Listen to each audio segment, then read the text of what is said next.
तुमरे विसारे क्या बने, मैं किसकी शरण में जाऊं। शिव ब्रंच मुनि नारदा, तिनके हृदय न सुनो।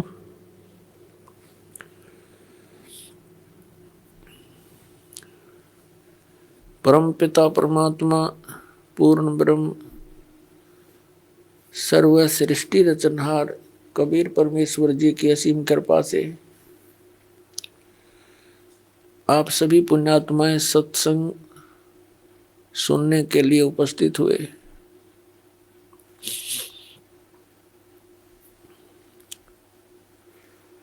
सत्संग में आने से इस जीव को ज्ञान होता है, तू कौन है, यहां किस लिए तू ये जन्म और मर रहा है, तुझे ये मालूम नहीं अगले क्षण में क्या हो जाए। और फिर भी आप इतने निश्चिंत होकर के यहां बैठे हो। सत्संग में आने से इस प्राणी को ज्ञान होता है कौन से कर्म मानव के करने योग्य हैं, कौन से ना करने योग्य हैं। फिर मानव जीवन का क्या उद्देश्य है,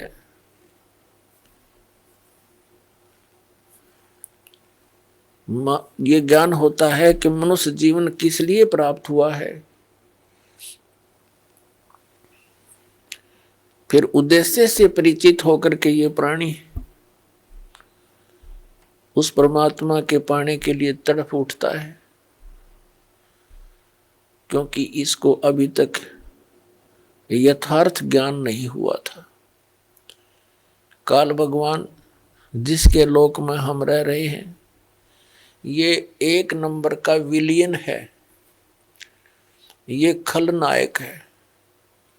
आप फिल्मों में देखा करते हैं जो खलनायक की रोल करता है वो कैसा व्यक्ति होता है। वो तो एक सिंपल रोल करता है, ये रियल में कर रहा है।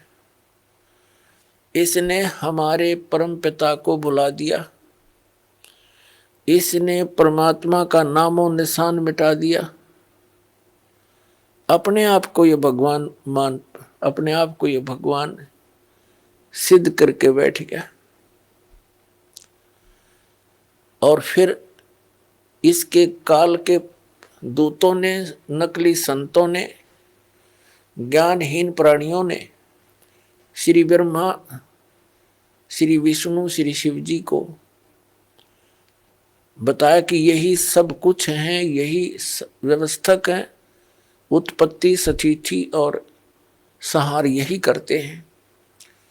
ब्रह्मा जी को तो कुछ एक बता ही देते हैं कि ये इसकी मृत्यु होती है, इसका कुछ समय निर्धारित है जीवन का। लेकिन श्री विष्णु, श्री शंकर भगवान जी को ये अजरो अमर बताया करते थे। इन्हीं की पूजा का विधान दृढ़ किया करते थे, जो किसी भी सदग्रंथ में प्रमाण नहीं था। तो इन काल के से प्रेरित संतों ने सभी पुण्यात्माओं को मिसगाइड कर रखा था। स्वयं परमात्मा आते हैं, इस अज्ञान को समाप्त करते हैं, अपनी प्यारी आत्माओं को सीधा राह बताते हैं। आप देखते हैं जितने गुरु उतने ही उनके मार्ग, उतने ही विधि भक्ति की, जितने संत उतना ही उनका अलग अलग ज्ञान।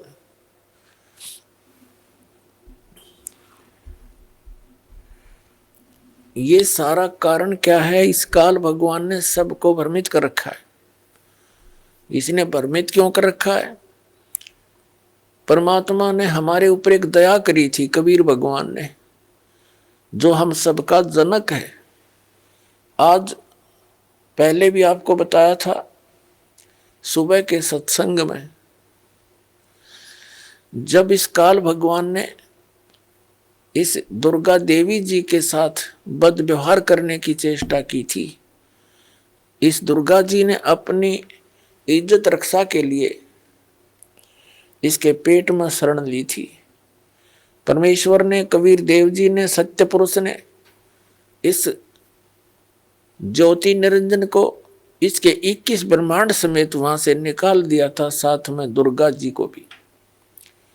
और साथ में इसको एक ऐसा वचन दे दिया था कि यहां जो ऐसे कर्म करता है सच्चे लोक में, उसको ये रोग लगता है 1,00,000 मानव शरीरधारी प्राणियों का नितहार आहार करने का। इसको वो श्राप लगा हुआ है 1,00,000 मानव शरीरधारी प्राणियों का ये नित आहार करता है। उसके लिए इसने अपने तीनों पुत्रों की रजगुण ब्रह्मा, सतगुण विष्णु, तमगुण शिव जी की ड्यूटी ला रखी है। इनको एक एक गुण से युक्त कर दिया। ना श्री ब्रह्मा के बस की बात, ना विष्णु के, ना शिव की। इनके अंदर से एक ऐसी रेंज निकल रही है, रेज, ऐसी किरणें निकल रही हैं जो इसके अंतर्गत इस 3 लोक में, पृथ्वी लोक, पाताल लोक और स्वर्ग लोक के प्राणियों को, ये तीनों देवताओं के अंदर से निकल रही ये किरणें प्रभावित करती हैं। ये अपने लोकों में रहते हैं, इनकी राजधानी है ऊपर विष्णु लोक, शिवलोक और ब्रह्मा लोक। वहां रहते हुए भी इनके अंदर से निकल रही किरणें हमें यहां प्रभावित कर रही हैं। जैसे मिर्च का छोंक लगता है रसोई में, उसका प्रभाव जाकर के दिखता है दूसरे कक्षों में बैठे हुए अन्य घर के सदस्यों पर, छींकें आने लग जाती हैं। उनके बस की बात नहीं कि वो छींकों को रोक सके। मूल वस्तु रसोई में, उससे निकली हुई उस किरण ने उस प्रभावित कर दिया जाकर तीसरे कक्ष में 50 फुट की दूरी पर बैठे सदस्य को। ठीक इसी प्रकार श्री ब्रह्मा, श्री विष्णु, श्री शिव जी से निकल रही ये किरणें,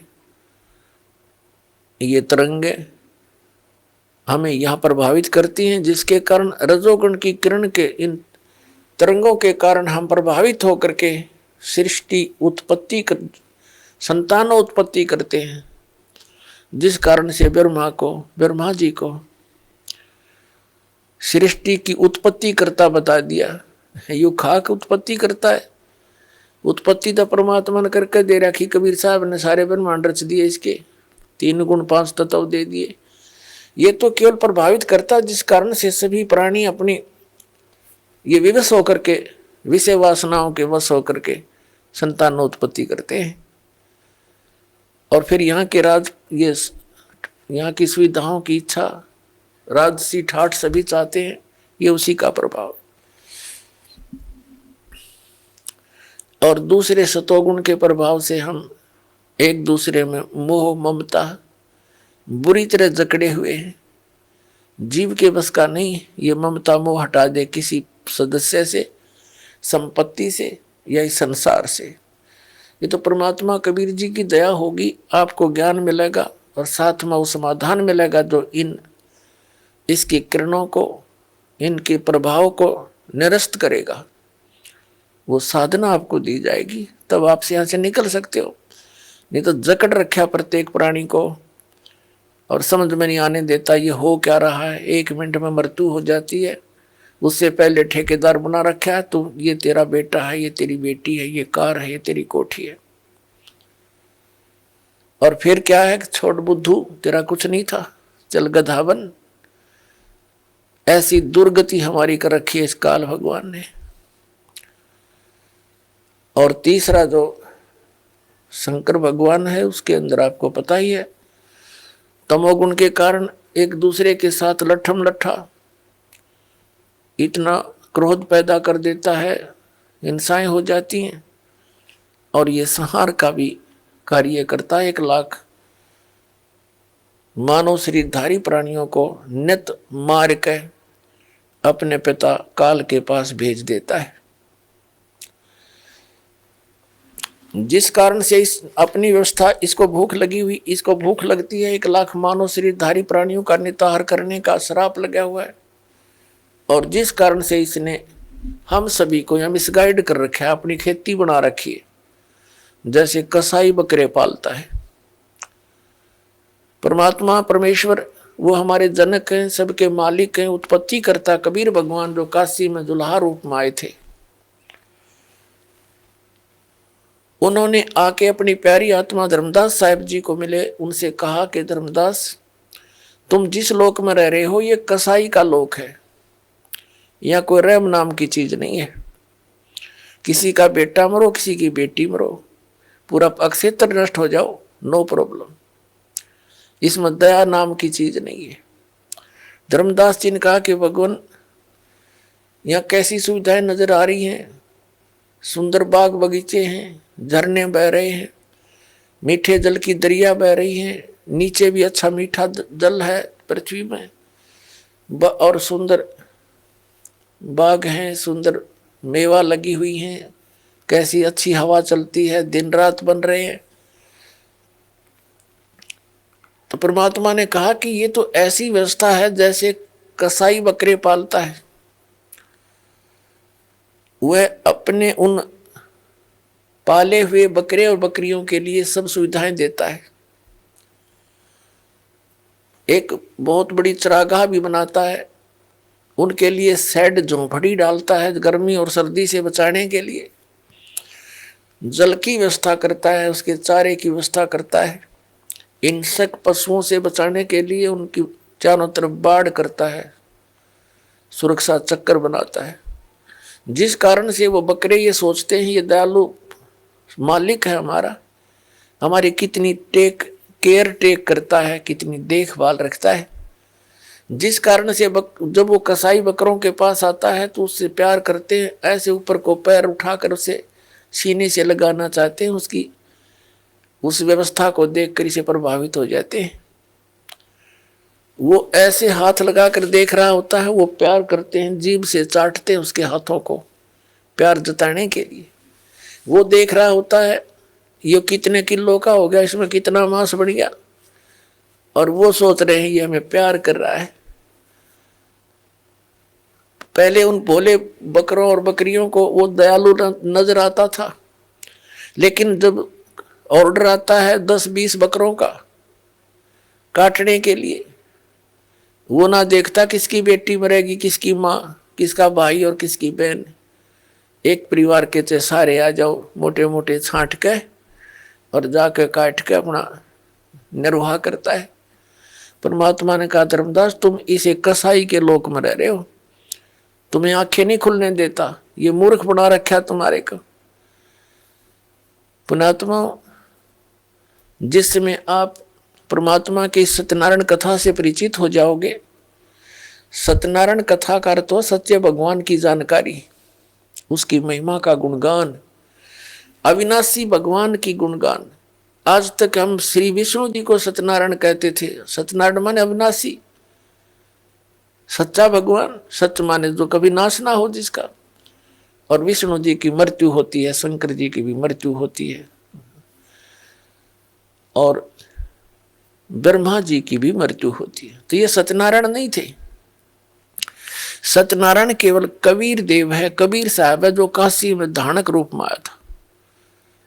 बनारस के अंदर 120 वर्ष रहे, सहशरीर आए थे, शिशु रूप धारण किया था और सहशरीर चले गए थे मगहर से, हजारों लाखों की संख्या में उपस्थित दर्शकों के सामने। उनके सब जब परमात्मा एक वस्त्र बिछाया था, चद्दर एक ऊपर ओढ़ कर लेटे थे। कुछ देर के पास आकाशवाणी हुई थी, देखो मैं जा रहा हूं, इस चद्दर में कोई मुर्दा नहीं है। चद्दर उठा के देखी, सुगंधित फूल मिले थे। वो ना जन्म हुआ ना मरे थे, वो सत्यनारायण है, वो अविनाशी परमात्मा है। नारायण का अर्थ होता है जल पर आकर आने वाला, जल पर विराजमान होने वाला। परमात्मा एक लीला प्रत्येक युग में करते हैं, सतलोक से चलकर आते हैं, सहशरीर आते हैं और कमल के फूल पर, वो सरोवर के अंदर जल के ऊपर आकर विराजमान होते हैं, जिस कारण से वास्तव में नारायण वो परमात्मा है कबीर जी।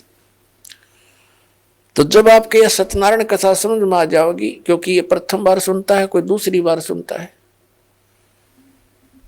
और जिन्होंने खूब सुन रखी है उनका समझ में अच्छी तरह आ चुका है।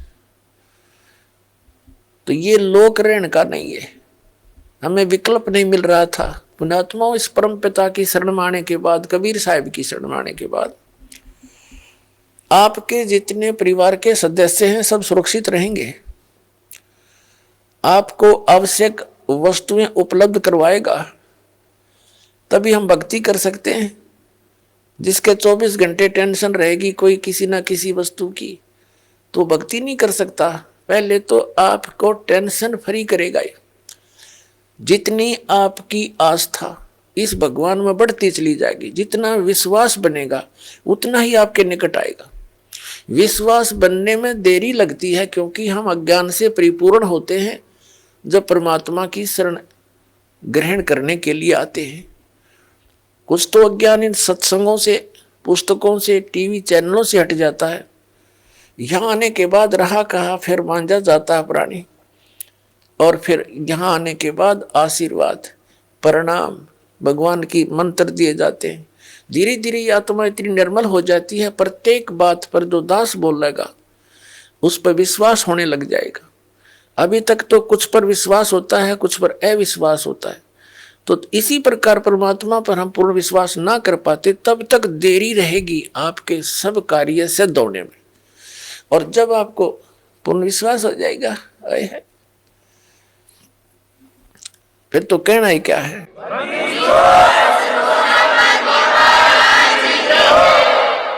जिनको पूर्ण विश्वास हो जाता है, एक भक्त ऐसे ऐसे सुख बताता है कि उसका कहता है जी कितने एक बताऊं, गिनती नहीं।